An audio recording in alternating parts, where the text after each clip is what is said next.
గురుగారు పూర్వం పెద్దలు ఒక మాట అంటుండేవారు, కర్రు కాల్చి గట్టిగా వాతలు పెట్టండి అని. ఇందులో కర్రు అంటే అర్థం ఏంటి?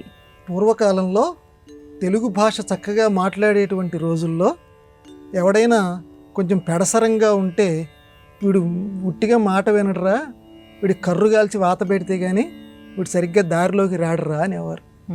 అంటే మన దేశం వ్యావసాయిక దేశం, వ్యవసాయం మీద ఎక్కువగా ఆధారపడినటువంటి దేశం. అంటే నాగలి వ్యవసాయంలో పొలాలు దున్నటానికి వాడేవారు. ఆ నాగలి యొక్క చిట్ట చివర ఉంటుంది ఇనపది, అది బాగా చిట్ట చివర మొన బాగా పదును తేలి ఉంటుంది, దాన్ని కర్రు అంటారు. దాన్ని కాల్చి పూర్వకాలంలో పశువులకు ఏదైనా వ్యాధులు వస్తే, ఈ కాలంలో కాదు ఇప్పుడు ఎవరు చేయటంలా, ఆ ఇనప ఆ కర్రు ఏదైతే ఉన్నదో ఆ ఇనప పదార్థాన్ని కాల్చి ఏదైనా రోగాలు వస్తే పశువులకి దాని మీద వాత పెట్టేవారు. పెడితే ఆ వ్యాధి తగ్గుతుంది అని పూర్వకాలంలో నమ్మేవారు. అలా కొంతమందికి జరిగేది, కొన్ని పశువులకి అలా జరిగేది.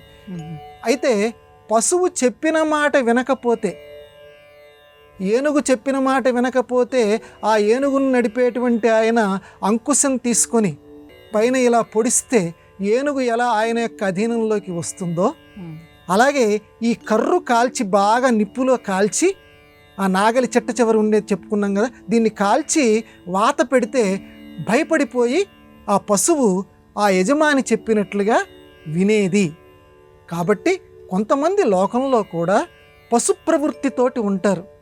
మామూలుగా మాటలతో చెప్తే వినేటువంటి వాళ్ళు చాలా తక్కువ మంది ఉంటారు. అందువల్ల దండం దశగుణం భవేత్తులాగా వీడికి కర్రు కాల్చి వాత పెట్టాలి అంటే అంతటి తీవ్రమైనటువంటి శిక్ష వేస్తేనే కొంతమంది దారికి వస్తారు. ఇనుము మామూలుగా నువ్వు ఎంత ప్రయత్నం చేసినా వంగదు, కానీ అదే ఇనుముని బాగా కాల్చిన తర్వాత అది వంగుతుంది మనకు కావాల్సినటువంటి పద్ధతిలో.